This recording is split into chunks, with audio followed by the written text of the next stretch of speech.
Welcome. In this video, we are going to look at how to access and use the remote panel on a Brother device.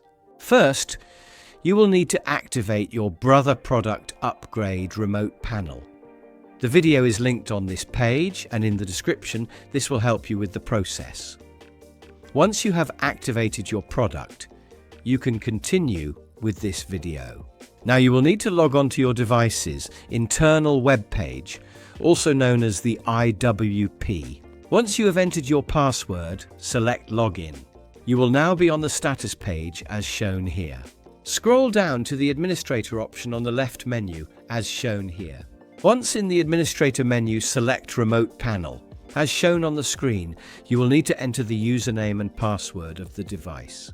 Once entered, select Sign In or enter on your keyboard.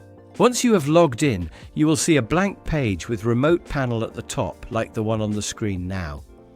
There will be a message on the device which needs to be accepted to gain access with the Remote Panel. The user at the device will see this screen. The user needs to select Yes on the device as shown here.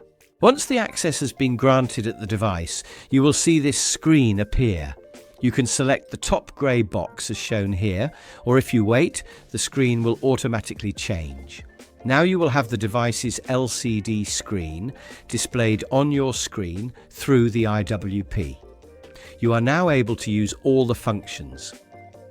Please be aware there will be a slight delay from when you press the icon to the action, as this is acting remotely. This now concludes this demonstration video. Thank you for watching.